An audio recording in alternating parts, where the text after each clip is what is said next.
Welcome, warriors. Yay!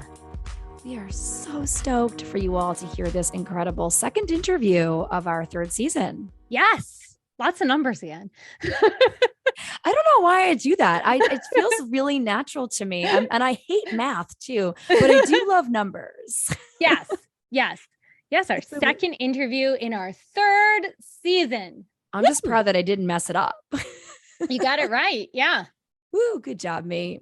All right, warriors, we spoke to a wonderful, wonderful person. Her name is Karen Schock. Mm-hmm. And before Abby dives into her recap, let me let you all know a little bit about who Karen is. Karen Schock's love for writing began when she received her first diary as a young girl.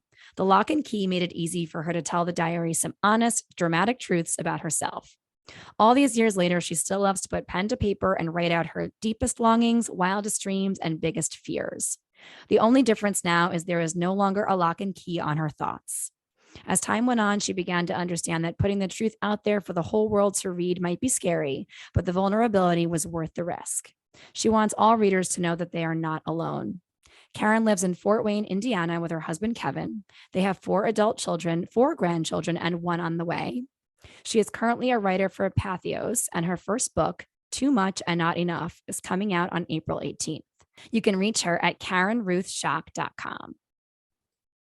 All right, Abby, let's hear about this chat. Yes. So I am just so incredibly grateful that we connected with Karen. Neither one of us knew Karen. It was our first time meeting her, and she's just an incredible, loving, light human being. Like I just felt so connected to her during her story. Yeah, right. Totally. So Karen starts off by sharing that her journey really started at the age of 24. It was a year after she had had a traumatic emergency C-section. And a year after that had happened, she started to notice having these chest pains. At the time, it really freaked her out because she had no idea. She thought maybe it could be some heart disease or some stroke or something. And all of the doctors were telling her that she was fine.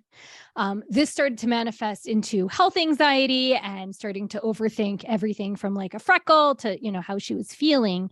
And it wasn't until later that she was diagnosed with anxiety and depression. She shares a bit about how growing up in the church really impacted her mental health and added more anxiety and fear of losing the important people in her life. And she shares that, through all of this, that she was able to find the help to realize that her anxiety doesn't define her, and also that her anxiety has given her a lot more empathy and compassion.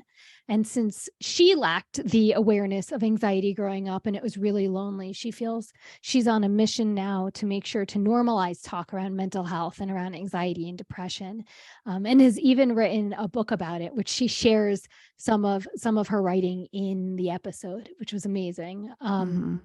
This was Karen, you are awesome, right? Yes. Like this was just such, Margot and I, when we all like hung up with Karen, we just had like such lightness in our hearts. Like we just felt like, she's just so adorable, but not in like the cutesy way, but in like the way of like adoring someone. Yeah. It's the authenticity. Yes. Right? It's the radiation of just pure herselfness. Yes. That made me feel like really safe with her. And it's like, I know we're here to hold space for our guests, but I always feel that I just feel really lucky that so many of our guests also hold space for us, even though they're not listening to our journey and our story, right? They're just by being open and present. Yeah. And that was really a theme that you all warriors are going to hear in this conversation, is just that Karen is a deeply present person. Yeah. And we cannot wait for you all to enjoy this conversation. So without further ado, here's the show. Welcome back, Warrior Fam. Yay. We are so thrilled to be welcoming our next Warrior guest onto the show. Her name is Karen Schock. Karen, welcome to the show. Well, thank you for having me. I am so excited to be here. A little nervous, have a little anxiety about it, but we're good. You're in a good place for that. Yeah. You know what's so funny too is I feel a little nervous every time we hit record, every single time in all these episodes that we've made, almost 100 of them. Mm-hmm. And yeah, there's always that little bit of buzzy energy that goes on when you're like about to put your voice out there. Right. Yeah. So we are just so grateful for you for deciding to join our warrior fam and share your journey. So let's just dive right in. Karen, tell us all about how anxiety has shown up in your life. Okay, I was such a happy little kid. I do think I had anxiety back in the day when I was little, but I obviously didn't know that that's what it was. When I got married, when I was about 24 years old, had a C-section, emergency C-section, and that knocked me for a loop. A year later, it was a year later. I had no idea what anxiety was. It wasn't talked about back then. This would have been like in the 1900s. So way back then. We lived way back then there too. We were there with you. There you go. 1994. I remember the day that I had my first bout of anxiety, and it was almost a year to the date from my C-section. And so it was a perfect storm. I was hormonal. I had started to lose a ton of weight, and it was a year to the date, about to the date. And I had chest pain, and I just thought I was having a heart attack, and nobody could tell me any different. And back then, seriously, in 1994, nobody talked about anxiety and depression. No one. And so I was just like, I'm having a heart attack. Went to see, I don't know how many doctors, had all the tests, was so scared. And I remember the one doctor just looked at me and said, it's not your heart. It's not your heart. It's not your heart. You're 20. And I'm like, okay, then it's something. Like I'm dying of something. And funny story, my parents, I ended up on the couch at my parents' house. At that point, then we had two little ones. We had a baby before we were married too. So we had two little ones, and I ended up on the couch at my parents' house so my husband could work because I was a mess. And laying there, I went and got on my parents' like encyclopedias. And I got there, they had a Reader's Digest, because this is before computer. This is before any internet. There was no Dr. Google back then. So I got into my parents' Reader's Digest for people over the age of 50 medical book, John Hopkins medical book. And I was having a stroke and brain tumor and all the things, Alzheimer's, you name it. I was having it because of this and it got to the point where I felt like they would hide the book from me.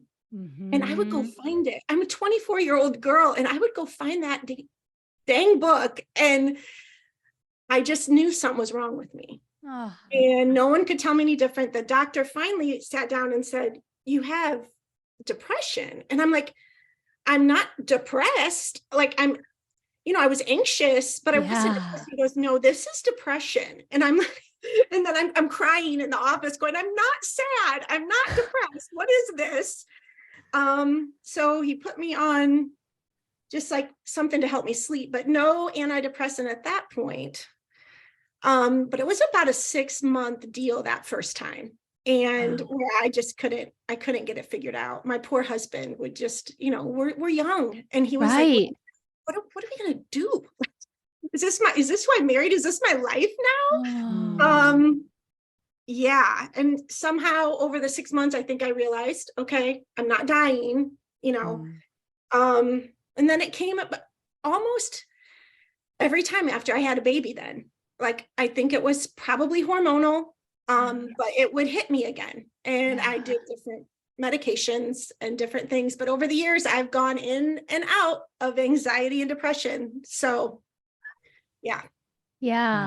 I mean, there's so much, and you definitely like gave me chills at the point where you're talking about like reading the Reader's Digest, right? The Reader's Digest, and like self-diagnosing, because I know that like I can relate, and so many warriors can relate to, Googling WebMD and going in like spiraling. And it's like, okay, well, I have cancer and I have heart disease.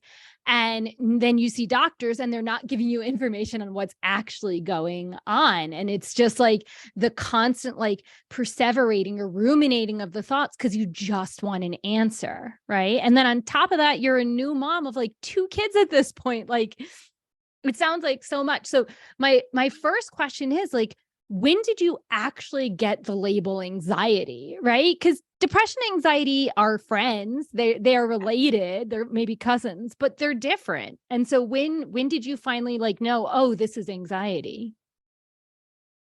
I think a few months into that first time, but again, there was no information anywhere. There was no internet. And I didn't know anybody who had anxiety and depression. Like if they did, like I know, a couple people would be like, well, this person has, and it would be something horrible and they were on Valium and, like it was a big deal or it was nothing. Yeah. And so just trying to figure out like, what is going on with me?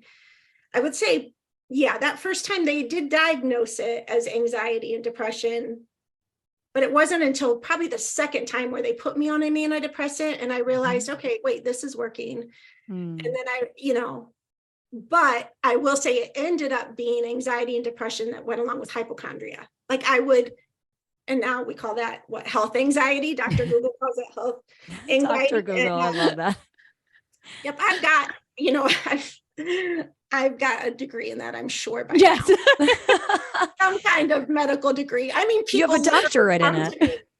Yeah, they come to me to ask me, what do you think this symptom is? And I'll be, oh yeah, I know what that one is. Yes. So, That's kind of impressive. I probably prefer to talk to you, Karen, than to go online and figure it out for myself. So I'm dying to know, did any of these doctors connect your experience to the traumatic births that you had? Like, no. So, right. I was going to say, I'm like, not only were anxiety and depression things that were not discussed, right? But postpartum, right? Having traumatic birth experiences, the fact that you at least, maybe even years later, started to make those connections, to connect those dots of like, oh, this happened every time I gave birth, or I would notice this uptick in this physical manifestation, this experience in my mind and body around this time. And so I know you mentioned could have been hormones, and that's probably very, very possible, or could have been part of it. But the fact that no doctor was even potentially connecting, right, your experience with anxiety and depression with your births, like it's wild. Right. No one. I would say no one until probably the last 10 years when I started to see a counselor and we started to get to the bottom of some things. It was like, oh, and I started to write out more and different things. And then it was like, oh, wait a minute. Yeah, definitely going back through the whole experience of the C-section and realizing like, no, my son didn't die and I didn't die in it, but there were moments in it that I thought I was going to die and they thought my son was going to die, and then they sent him away to another hospital that had a NICU right away and said he had a aneurysm on his brain or a broken blood vessel on his brain. So then the next 5 days I'm in the hospital, he's in a different hospital. They're telling me at that point I had postpartum depression. And I'm like, no, I'm actually scared to death and I'm in a lot of pain. Yeah. So yeah, there was a lot that went into it that was trauma-based. And I could bring in too, the fact that I was learning stuff spiritually. Grew up in a very evangelical house. My husband and I ended up being youth leaders and college leaders and all these kind of things. And so then I'm learning stuff about God choosing some people and not choosing others and all of this kind of stuff. And I'm homeschooling my kids too, by the way. I was homeschooling. So there was a lot going into it. But I was learning all that and being so confused about who God was and so scared that he was going to take my children. And that I had, there was nothing I could do. And that if I worshiped my children more than I worshiped him, that would be like an idol and he would take the idol away to put himself up in its place. That was a huge part of it. That's a huge part of my story. Just trying to figure out like rocking my kids, crying, saying, Lord, please, I love them, but I love you more. Like, please know I love you more. Right. You know that. Right. Right. So no, that just sounds, it sounds terrifying, right? Because when you're taught this about God, right? And certain things happen to certain people, you're like, I don't want to be that person. Like, what do I need to do to prove my love to you? Right. It just sounds terrifying. And like, I don't want to lose my children. So I need to love you more, like exactly. it sounds, that type of, I can't even really, I have to like sit with that type of terror, like that existential type of fear, because your mind is probably like always calculating, like, what can I do to make God like keep my family whole? Or, like that's kind of what I'm thinking of when I hear that story. Yes. And if you're afraid, God, I had an older lady in the church tell me that because I had this health anxiety and I was having very real anxiety and I was going to her for help, she told me I was flipping God off. She's like, you're flipping God off, right? And giving him the finger. And I'm like, okay, great. So, I don't trust God. I had another older gentleman in the church. I didn't know this was going to go this way, but I had another older gentleman in the church that told me, he's like, God can heal you of that eye problem that you have. And I was like, oh my gosh, I have eye cancer. Like, I'm thinking he sees something in my eyes. And he goes, no, I'm talking about I as in capital I. You think about yourself way too much. Oof.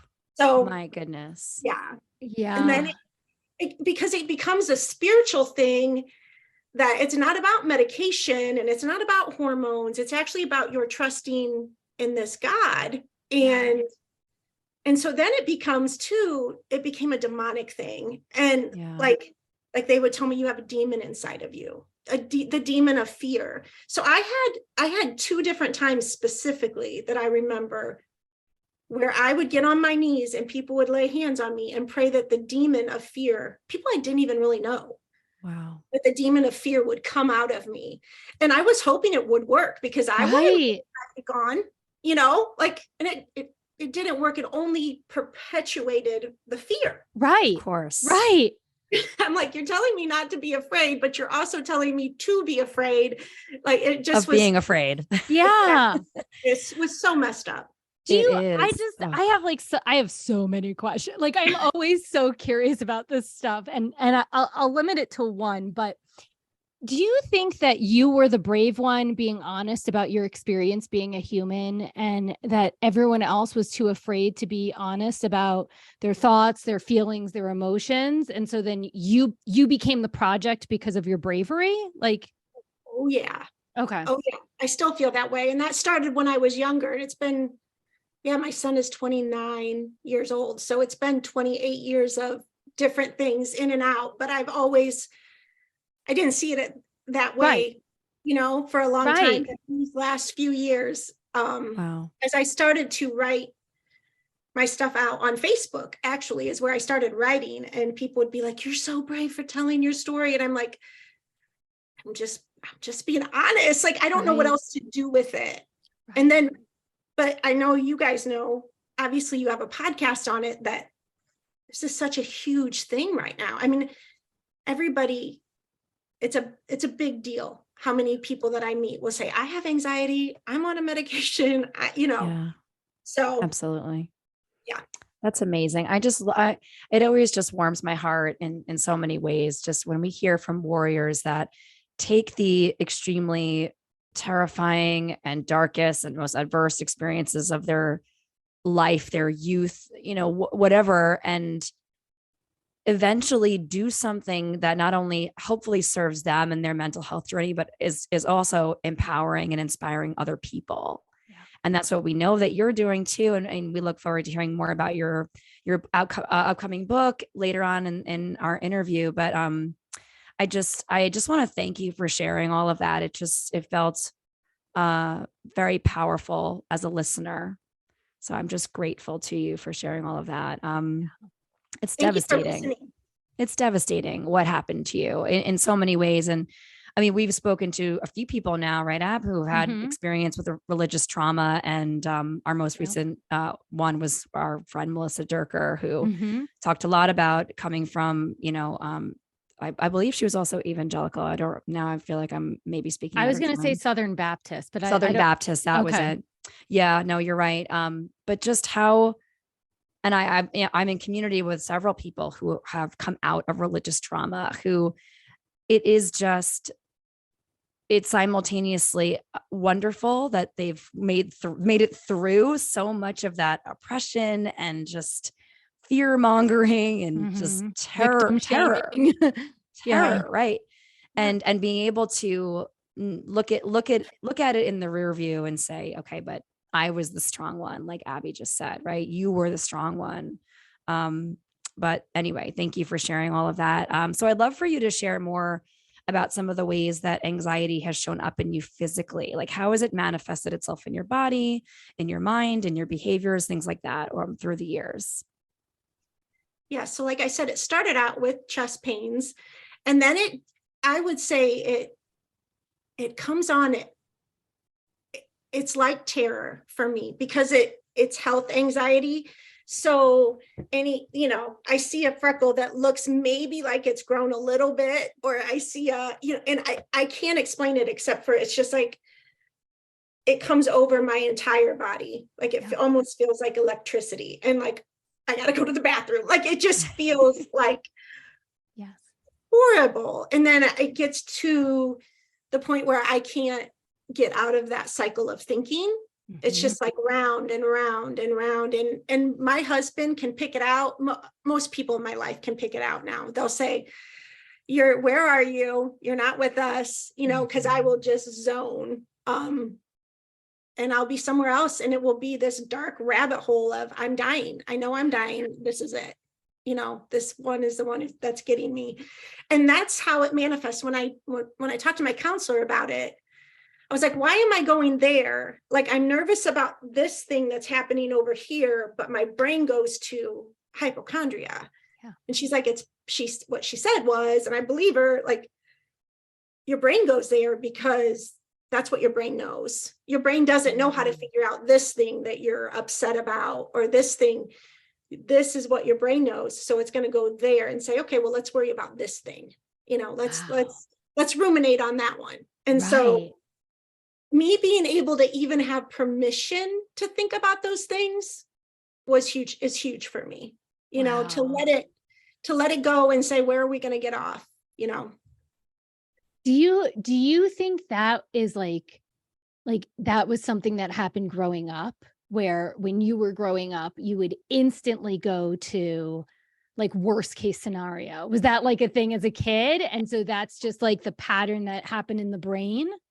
Yes, absolutely. Absolutely. There was one other thing as a child that happened to me that, because of the evangelical Christian, I don't know if you guys have heard of like rapture stuff, or that. Okay. Just a little bit. You can explain it to our audience if you want. Okay. Well, I might not really know it either. Okay. That's good for you. I'm glad you don't. Because it's a crock of. When I was 9 years old, I went to a movie. My parents took me to a movie, and on a New Year's Eve, I'll never forget it. It was for high school kids. It was a youth camp thing for high school kids, Christian thing. And it was a movie called A Thief in the Night, or Distant Thunder. And we sat there, and I sat on my dad's lap. Should have never been there. And it starts off with somebody's alarm going off, and everybody's disappearing, okay, in the world. And the lady wakes up and her husband's gone. And then it's 7 years of what the Bible would say in Revelations, only it doesn't say this, but this is just what they believed in the 70s, and still do. A lot of people still do believe this today. But they come in and they're running. The people that, if you say you believe in Jesus, then you're going to get killed during these 7 years. If you can't find food, if you get the mark of the beast, then you're good. And you can buy food and you won't get killed. And at the very end, the lady whose husband had gone up with Jesus, she says that she's willing to die for Jesus because she's not going to get the mark of the beast.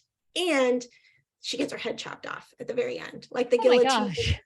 Now, I went back and watched it about a couple years ago. I went back and watched it on YouTube. I found it. And I mean, it's so horribly made movie, bad acting. And they use just like a laundry basket to catch the heads in. Like it's pathetic, but it was terrorizing. I went home that night and I slept in between my parents, and I held both of their hands so tight, and just like, I did not want God to take them. Right. And then And then I just became this little evangelist telling all my friends, better ask Jesus into your heart or you're going to get your head chopped off. So that became my life. And my life became one of, boy, I hope I can be in this wedding before Jesus returns. Everything was before Jesus returns. I hope I can, so I think that played into the whole, I hope I can see my kids grow up and I don't get cancer and die. I hope there's a lot there. I've been through a lot of counseling, you guys. Yeah, we've heard that with the people that come out through religion and are talking about religious trauma. It's like there's so many different pieces that they have to pull apart. It's not just like, oh, now here I am and here's my spirituality and here's the church. It's like, no, like who I am and the church are one, and I'm keep trying to figure out who I really am and what is the church. And exactly. Yeah. All right. So share with our listeners a little bit about some of your go-to strategies for coping with your anxiety. What are like the things that really support you now when you notice like things are getting a little hairy or when you're struggling? So like, we'd love to hear more about that. Yes. Well, praying the demons out does not work. Oh, got it. Noted. I'll stop trying that one now. It turns out that one didn't work. So there's no quick fix. Oh, I love it. There's no quick true. Fix. I mean, that applies to like everything. There's no quick fix, right? There might be quick moments of like something feels great, but there's no quick fix. It's a practice. It's a process. Okay. Keep going. Sorry. I just loved that. Yeah. So a lot of deep breathing, learning to breathe. Yeah.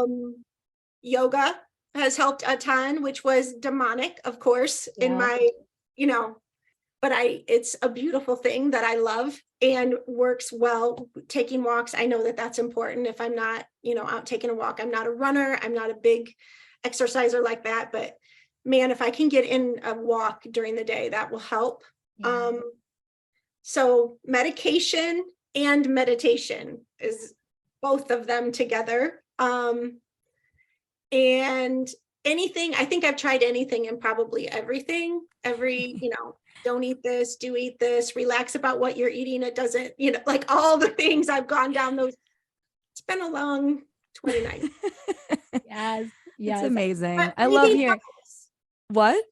Breathing helps. Like if I start to get, and if I can just, breathe in for 4, hold for 5, breathe out for 6, I can calm myself down pretty well. Yeah. Yeah. That's like the go-to strategy. Like that one, like for me, it's not even the counting breath. For me, it's just the long exhale. It's like, yes. Right. And like, as long as it can go. Right. And breathing totally helps.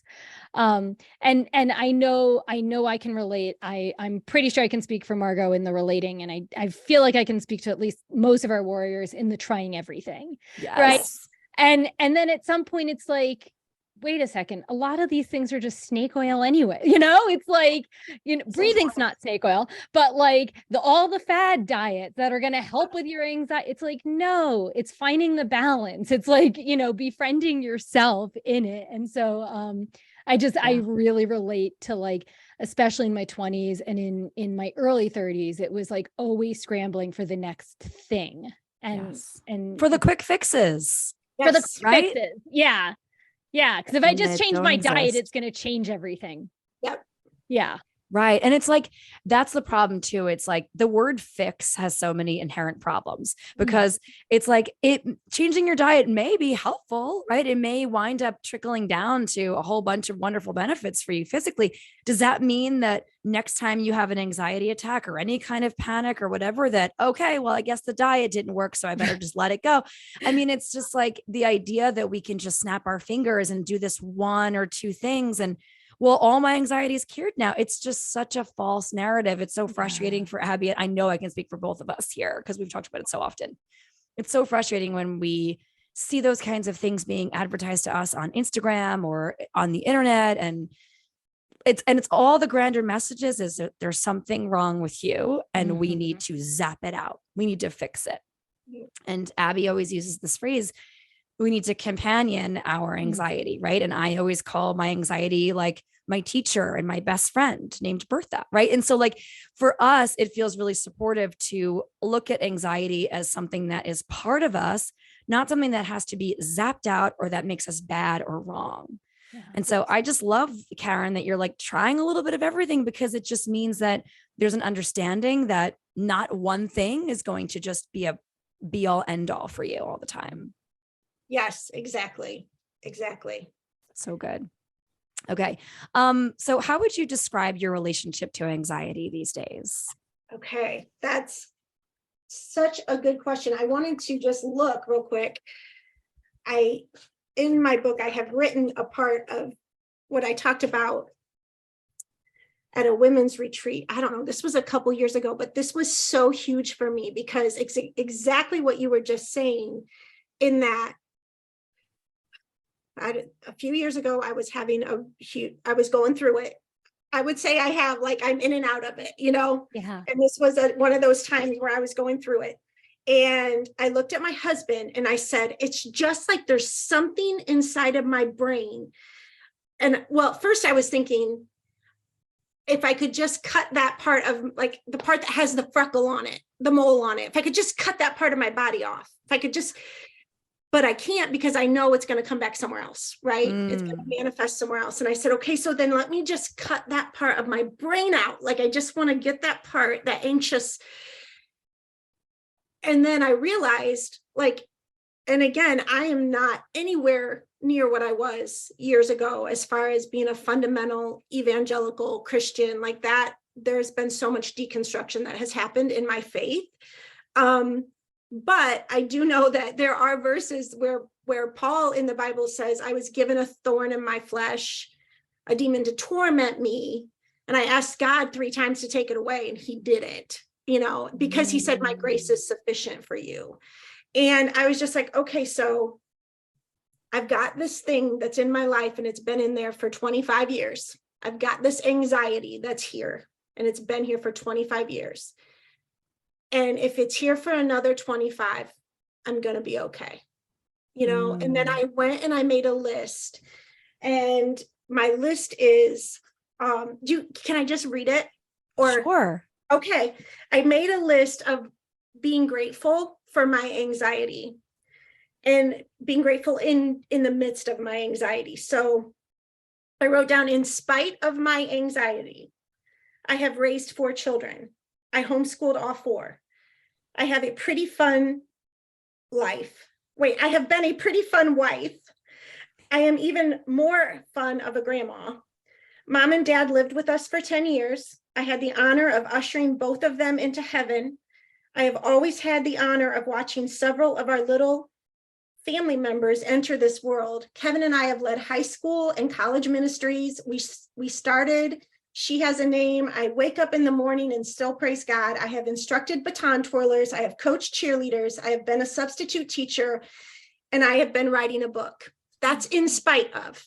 Yeah. But then I made another list that because of my anxiety, I pray a whole lot. I sing a whole lot louder.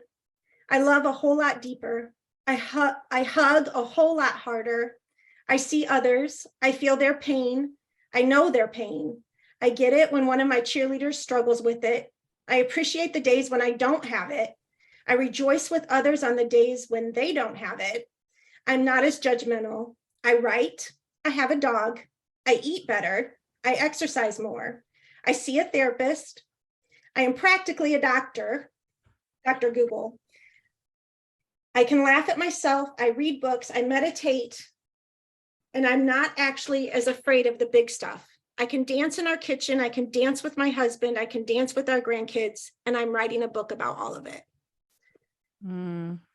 Oh, that was, again, audio media. So of course, Abby and I were just delivering just boatloads of sparkle and shine and twinkles to Yeah, Karen. you all know that. Absolutely beautiful, Karen. Wow. Yeah. So powerful. I love the in spite of and then because of, right? Yes. It's like the yes and both at the same time. Right. I feel like that's like a good practice for the warriors, is like, if you all have a chance to like journal, like writing both those lists down.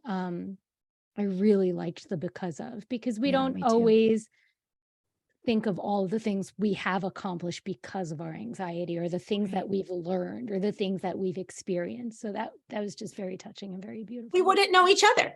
Exactly. Exactly. That's right. Okay. Ooh, full body chills. Yeah. Amazing. Okay.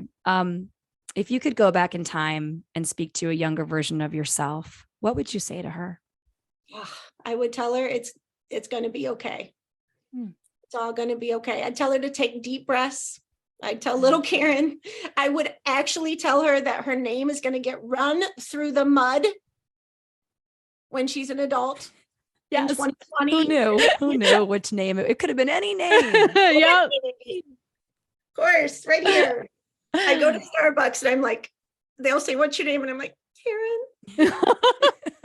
And they laugh. But, and I'm not fast enough on my feet to think, like, say a different name. Oh, no. You're reframing it. Everyone that listens just hears this amazing, lovely, inspiring Karen, right? Exactly. Like the spectrum Right. of Karens. I would never speak to the manager. I'm not like that. I'm just not. So Oh, I so love good. that. I love Perfect that. advice. And it's true. It's gonna be okay. I think that's like, in any moment where we're feeling anxious, that's like the anchor that can anchor us into the present. It's like, this is horrible right now, and it's gonna be okay. Right? Take a Right. breath. But you'll get through it like you've gotten through everything before, right? You It can do the doesn't hard things. yeah, and it doesn't define. It doesn't Yeah. define me. I have spent so many years thinking I'm a loser because I have to take medication or because I, whatever. And Yep. it's like, no, this is not who I am. I'm a 7. I don't know. I'm a 7 on the Enneagram. I love to have a good time. I love to have a lot of fun. I love to dance and sing and be crazy. And my husband told me the other day, we were talking, we have a lot of deep talks, and in the morning, since we don't go to church on Sunday anymore, we sit and have wonderful discussions as we listen to Lionel Richie singing Yes. Easy Like Sunday Morning. Woo. And I said, why? Like, why did you pick me? Why did you pick me that summer that you came home from college? And he said, I've been thinking about it. The next day he came back to me, he said, I've been thinking about it. And it's because you were fearless back then. And I was like, fearless. And he's like, yeah, I'd say, let's go do this. And you'd be like, yeah, let's go do this crazy thing. And we did some crazy things. And I lost that part of my identity somewhere with all of the anxiety and depression. My life became defined by fear instead of being fearless. So it's been exciting in these last few years to realize too, like, we're getting some of that fearlessness back, whatever that means. Right. Yes. It's reclaiming it. It's like, Reclaiming it. yeah, A little fun. And redefining it. Maybe fearlessness for yourself now in this stage of your life looks very different from, the young person who was fearless, or we're all young here. The super, super young person. The person in the 1900s. Right. Back in the 1900s. Oh my gosh, that's amazing. And I love that you've swapped church for just like good old fashioned deep conversation. That's connection and conversation. Yeah. So good. Yep, and I'm not a church hater. I said, I still love Jesus. I just am not tied down to the system and the institution that is built on fear. That's right. Yeah. Beautiful. Yes. Okay. All right. Final question before we get into some lightning round fun. Okay. What does being an anxiety warrior mean to you? Wow.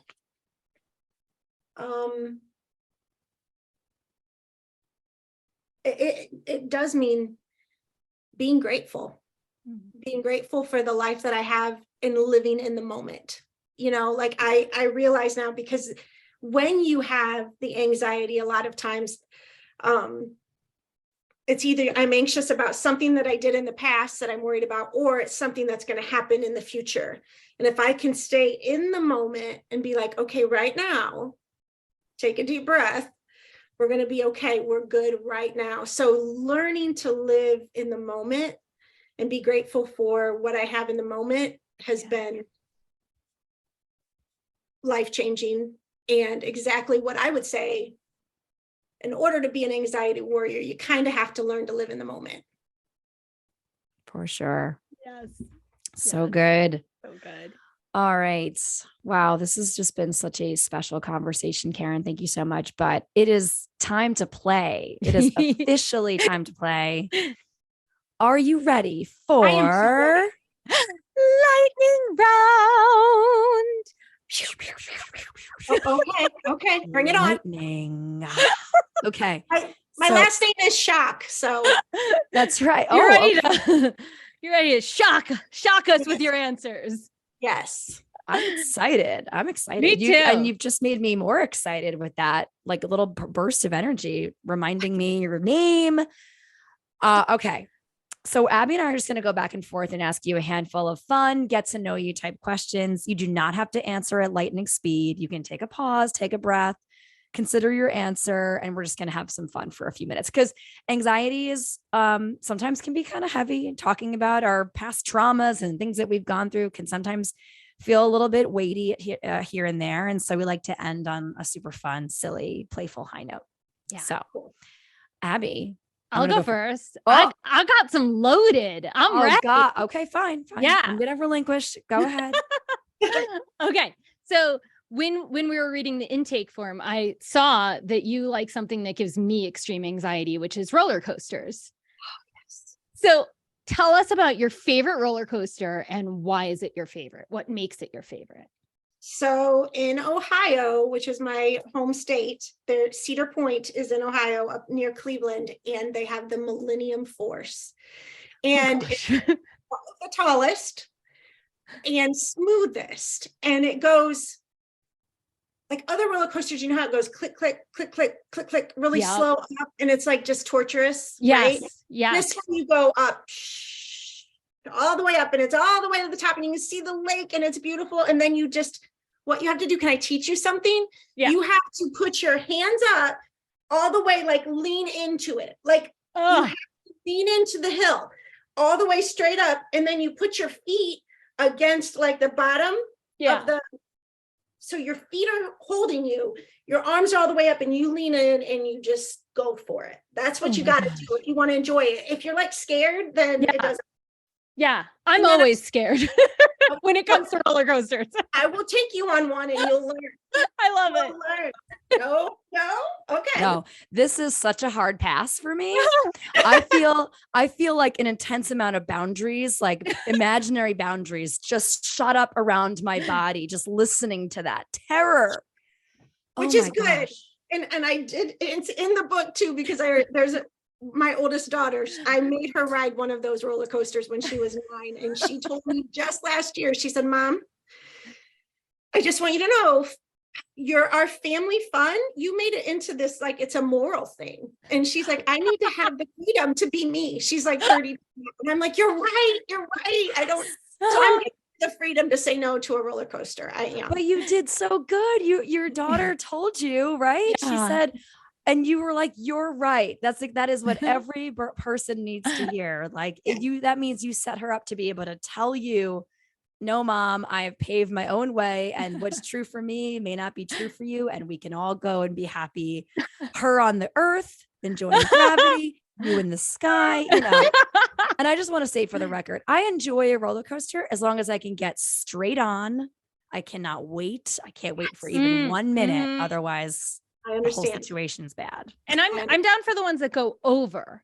Like when I'm strapped this way, where there's the thing over my shoulders. Then you can't lean in.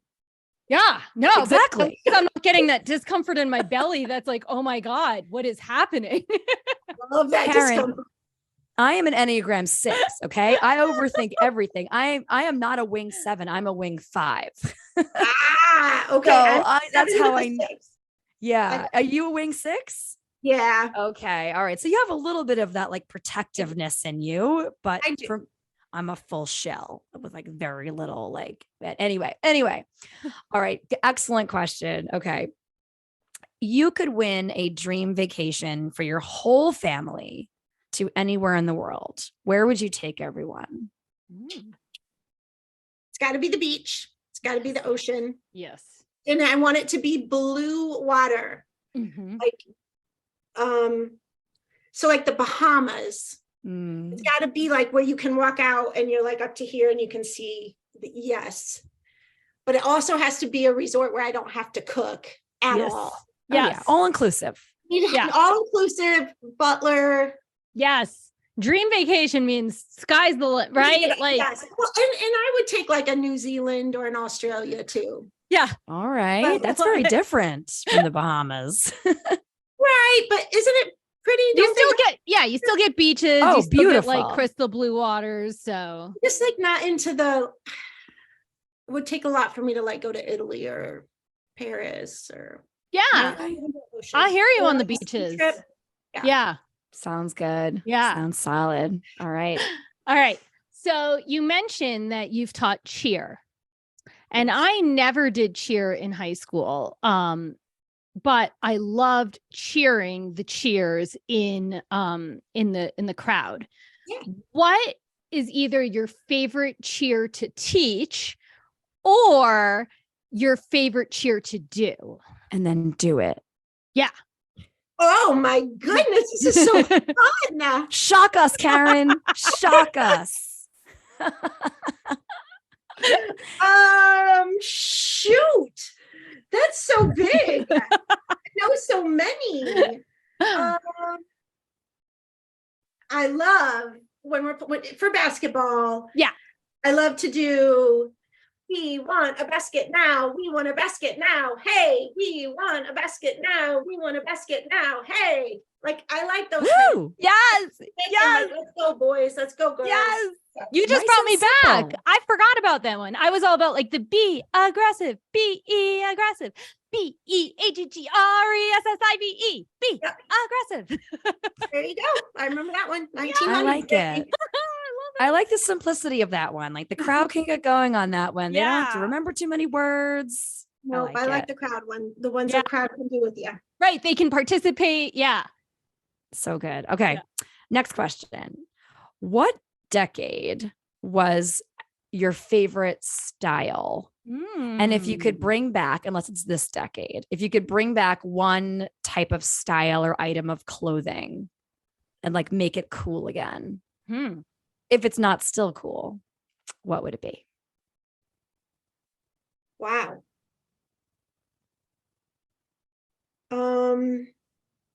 I feel like I'm so old that everything's come in and went and then come in and went and come in. But I really am loving, like, I just love a cute little sundress. Like, and I feel like those are still pretty much in.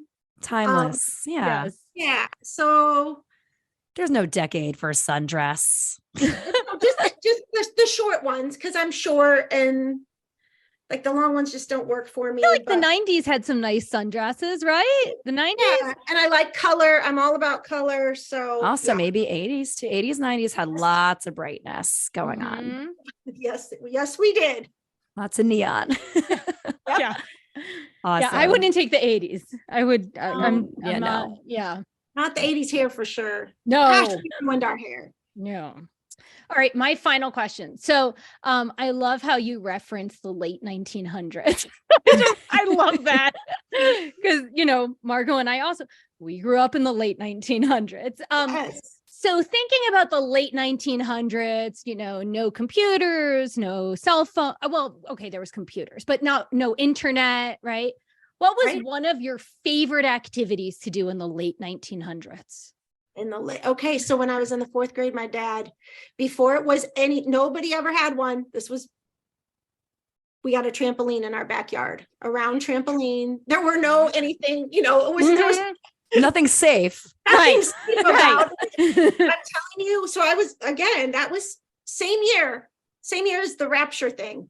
So there was so much good and bad all together in one that year, but got a trampoline. And I'm telling you, from that, we had it until I was a sophomore. So 6 years. Wow. Made me so stinking popular in our Yeah. little town.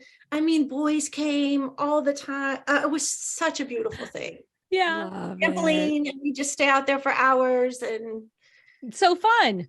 go out there and make out on the trampoline after mom and dad went to bed, all the fun things. Interesting. We had a Love it. pool. So that was where all That's that stuff amazing. happened.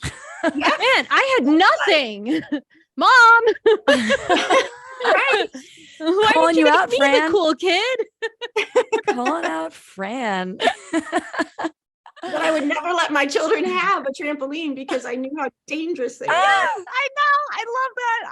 I'm the same way. I would like so jump on the trampoline as like a kid, but nowadays it's like, oh my gosh, that thing is so dangerous. Like, Death traps. Yeah, and my neck still hurts. I'm positive my neck, and my brother has a neck issue too. And we think it could, oh, That's it. Blame the trampoline. yeah. All right.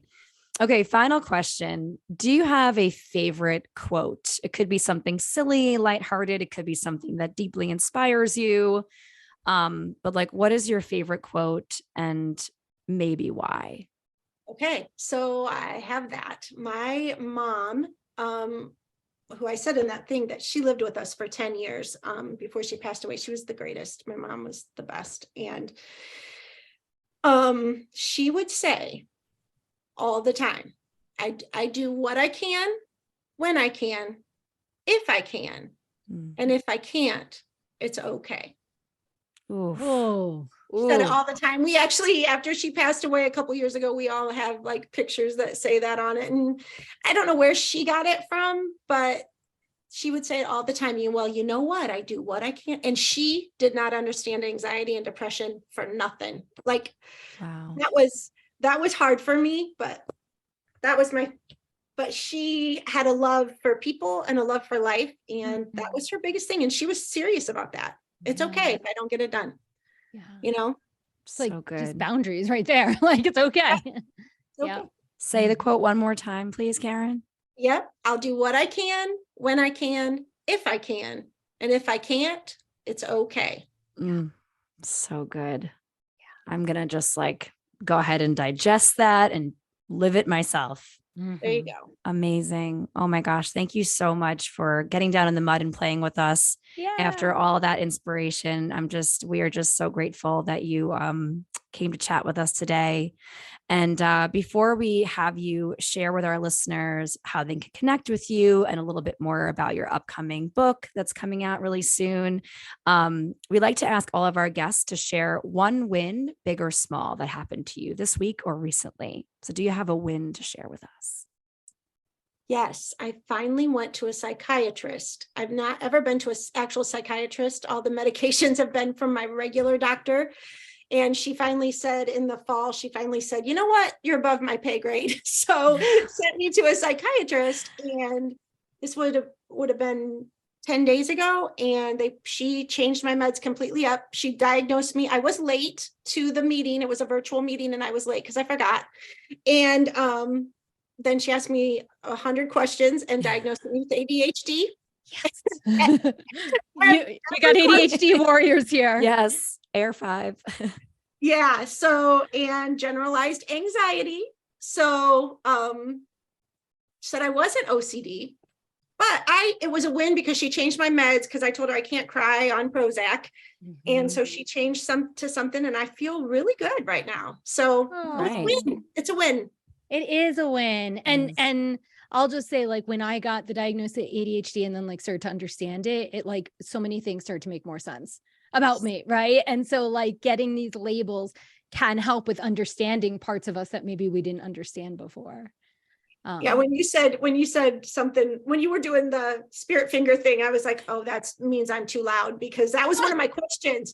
Are you loud and you don't know it? And I was like, I don't know. And that weekend I was at a dance competition with my oldest daughter and she was like, Mom, shh, so loud. I'm like, okay, I guess I am. Yeah. I've learned to accept it. I've been told to quiet down quite a lot. I have a loud voice. They're like, oh, you're so loud. I'm like, oh, well, now. Back in the day, I was like embarrassed. And now I'm like, it's my voice. Maybe take a few steps away. Right. Exactly. Exactly right. It's my voice. And maybe you should back up. Yeah. So I'm standing here. Never make yourself small is the ultimate game, right? Don't minimize yourself or your voice for anyone. I love that. So great. All right. So Karen, share with our listeners how they can connect with you, where they can find you, and anything else briefly you want to share about your book. Okay. I just got a new website. I just, KarenRuthSchock.com. is my website, and you can get information on when the book comes out. We don't have the cover yet, but it'll be out on April 18th. And so that information will be on my website. And podcasts, like if with your permission, I would put this podcast on there so they could listen to that on from there, just different things like that about me. There's rainbows everywhere on there because, like I said, I love color. So yeah, that's where you can, and my email address, all that kind of stuff is on there. Yeah. Beautiful. Awesome. Perfect. Yeah. Perfect. All right, Karen, thank you so much again for being a warrior guest on our show. We're just honored and super grateful. Yes. Thank you. I'm so glad. This was so fun. Thank you guys so much. You guys are precious. Oh, thank you so much. We appreciate you. All right. Bye. Bye. Oh my gosh, this episode. Yeah. This interview. Yeah. I mean, my heart's like bursting. Honestly, Karen is just such a warm light. She's very glowy. She redefines the name Karen, right? Now we can start calling Totally. people a Karen when they're having a warm, glowing light and just being a lovely person.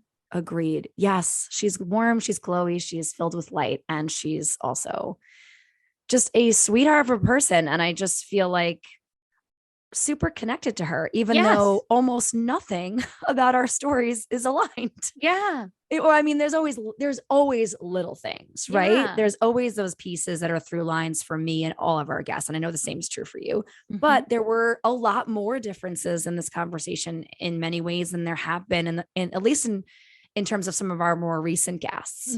And so I'm just so grateful that she came on and shared her story. It was just so powerful. I think my first takeaway, kind of wrote it down verbatim. It's just that there's no quick fix. Yeah. I really loved that. I mean, we've said it and we've heard it in so many different ways, but it really stood out to me in this conversation because she kind of sprinkles in how she's tried so many different things, like a little bit of everything, I'm sure, like most of us warriors. But the common denominator is that nothing is fast. Nothing is a zap and fix all. Nothing is going to cure anxiety and depression, right? Or postpartum or whatever it is that you're dealing with. There are no things that are just going to be that one perfect tool or that one methodology that just takes away all of your struggle. And so I just really loved that quick phrase of just, there's no quick fix. It's just a powerful reminder. Yes. So, yes. Yes. And I'll add to that, in the that there's no quick fixes and there are quick practices, right? Like, because she was sharing how like breathing and yoga and going for walks all support her, right? And so it doesn't like fix the anxiety, but it supports us in the moment. So that's like the part, like she shared those two parts together. And I really enjoyed that because I totally agree. There's no quick fix and there's tools that can support us in the moment, you know, if we remember to practice and use them. Totally. With practice, right? Yeah. With lots of practice and remembering. Yeah.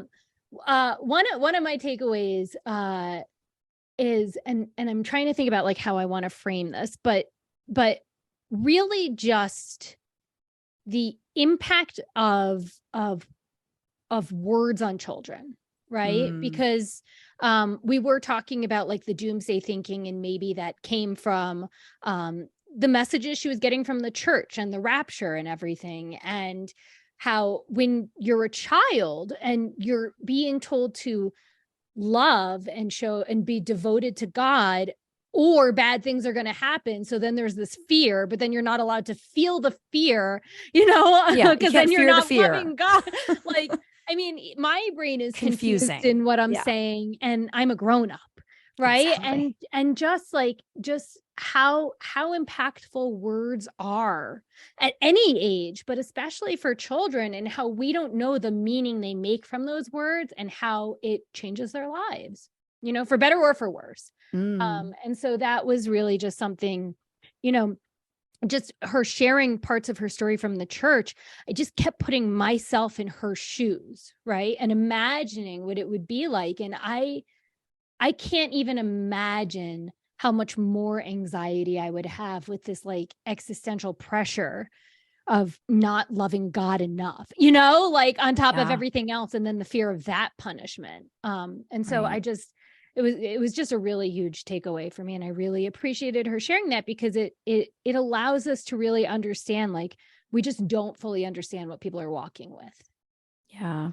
Gosh, when she said that thing about that man approaching her and saying that, like, I can help you with your eye problem, Oh, that yeah. was very upsetting. Like, so just thinking about, like you're saying, the messages that children receive. And now I'm not sure if she was a child when she heard that. I feel like she wasn't. I feel like No, she I was think at she the was, very minimum, right? A young adult in her yeah, early 20s, maybe. yeah, But still, just hearing that at any age is yeah, so deeply troubling and problematic. And yeah, I agree. I mean, I feel like she had to persevere through a lot to be able to now be in a place where she is trying to continue to empower herself, her family, her community, you know, her future book readers. yeah. And so thinking about words, you know, that was my other major takeaway. It was just that gratitude list that she kind of even, I think, read verbatim from her upcoming story, which was, um, you know, things that were in spite of her anxiety and things that were Yeah. because of her anxiety, and just what an amazing practice that was. Yes. And I love that you offered it to our warriors, right? It's like, that is just something that we can all do today or this week that may be super supportive in just categorizing what we're going through if we feel like we need that, right? Right. Or if we think it'll be supportive and maybe it's not. And just like with everything else, so you try it on for size and see if it fits, and if it does, great, and if it doesn't, great. Right.